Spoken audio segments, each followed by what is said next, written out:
таван хүүхдүүд хоорондоо хэрэглэж муудалцаа эд түнжин эвдэлцэлэг байж юм. Ингээд алгонгоор за хүүхдүүдээ ихтэй байтай байхаа гэж бодож байгаа нэг арга олж гинэ.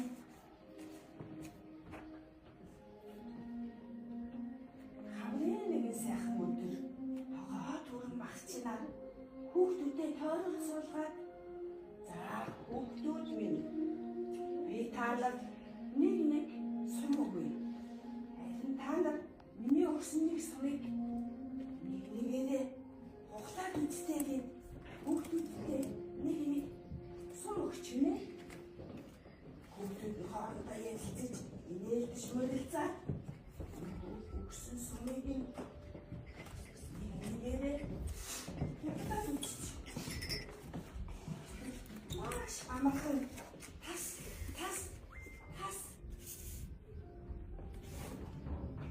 итгэн хүүхдээ хугалцаж гинэ. Би латонгоо за хүүхдүүд минь та нар харж байна уу? Нэгийгтэйгээ ихтэй байж биетэй хамтдаа тусахгүй цацаараа яваад байх юм бол та нар энэ хаад сум шиг маш амархан хуурна. Харин надад би та нарт багцсан 5 сум өгье. Энэ та нар энийг хурлаад үзтэйгээд багцсан 5 сум авах хүүхдүүд минь оролдоод дийлсэн юм. Яаж бүрээр оролдоод дийлсэн юм бэ? За хүүхдүүд минь та нар нэгний хөвлөгөөс төрсөн ах дүүс над билээ. Та нар одоо биетэйгээ хамтран тусалцаж хамтарч нэгэн зүгт ирэхгүй ганцаараа яваад байх юм бол саяны хугарсан ганц сум шиг маш амархан юм дийлтэн.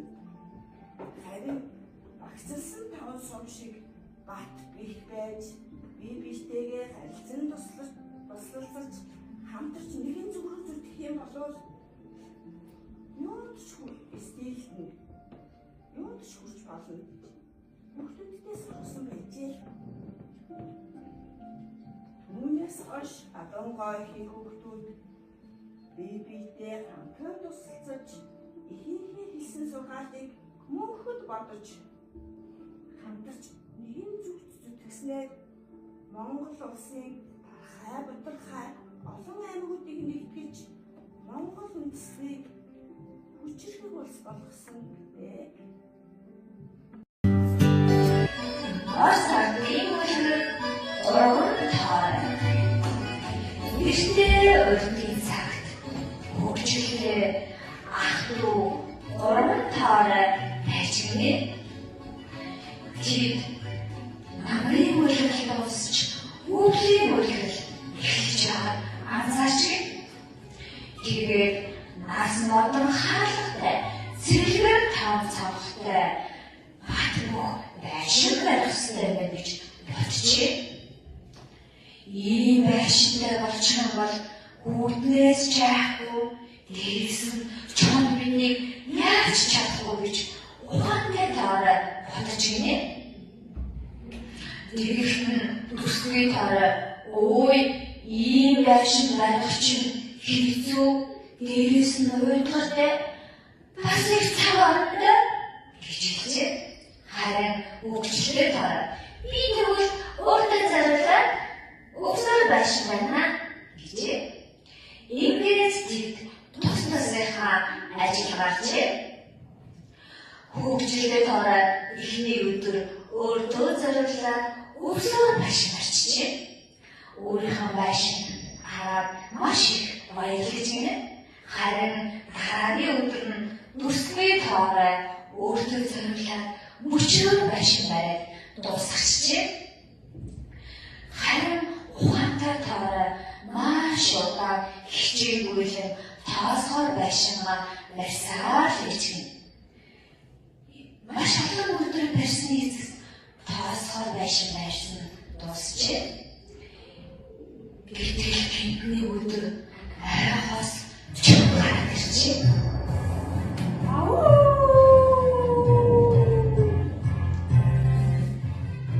Чам хөгжлөө таарах байшин руу ойртож ирээд яасан сайхан тоороо өмөртөж байна.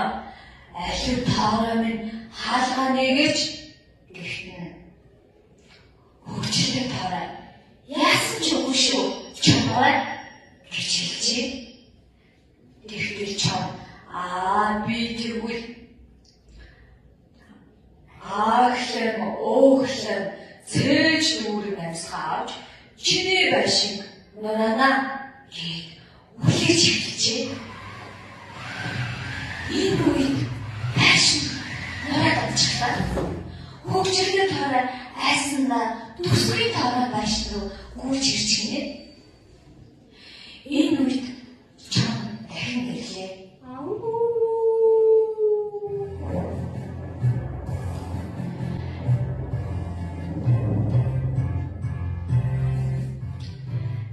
Сандарсан хоёр тоороо хаалхан дараа зогсож байж гинэ.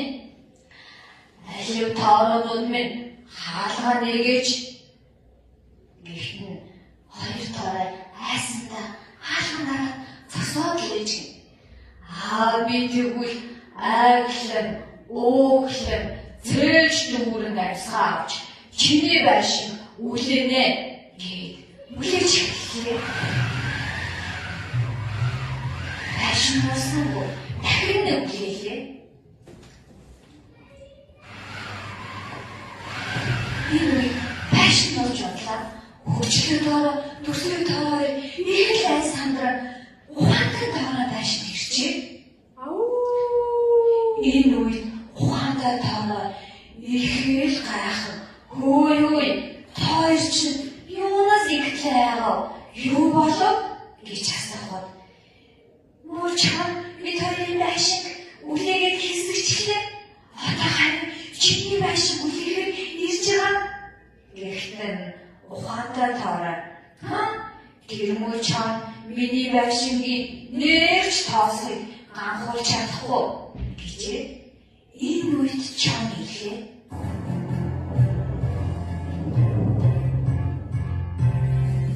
Чам ирээд хаалгыг албаж эхэллээ.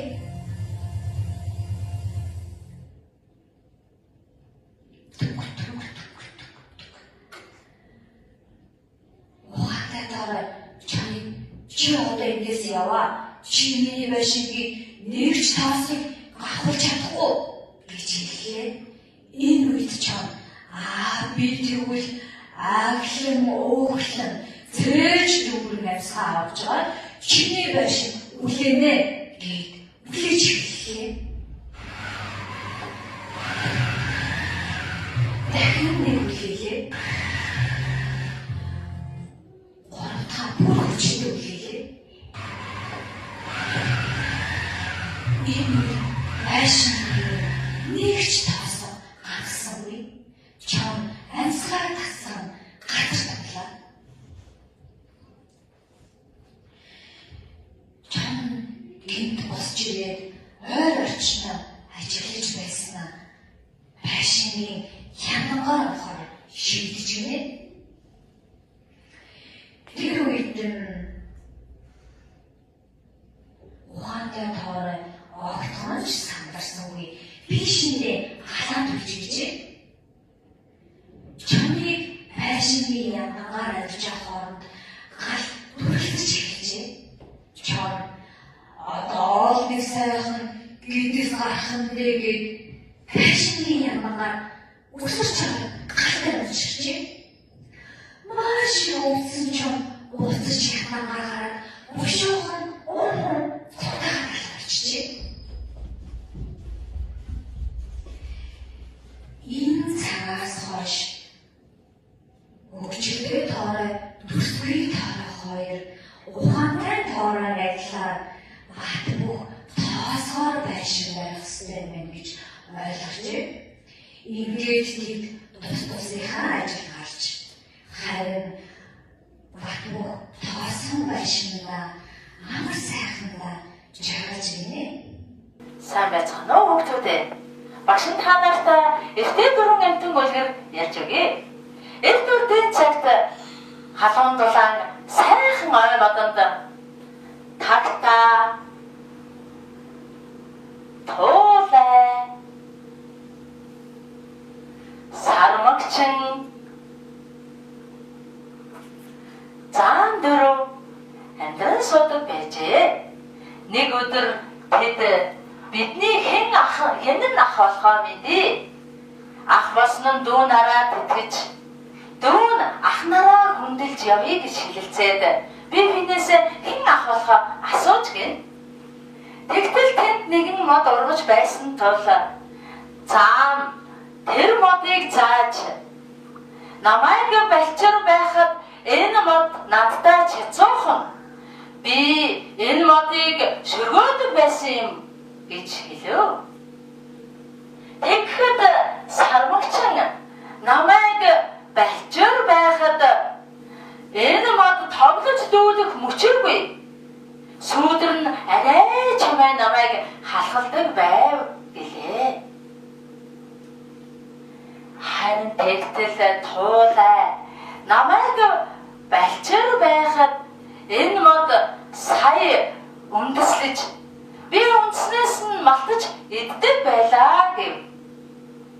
Харин тагтаа сүмбэр уулыг дов байхад сүн далайг шалбааг байхад би энэ модны өрийг зууж ирээд энд унасан билээ. Тэгээд энэ мод ургасан юм гэж хэлв. Ийхүү ярилцаад тэдний хамгийн том ах нь тагтаа. Удаах ах нь туулай. Туулайн дүүн сармагчин.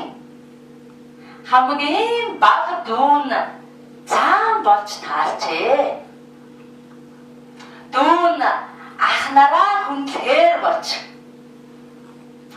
заан сармагчинг ахаа гэж хүндлэн нуруунд дээрээ гаргав.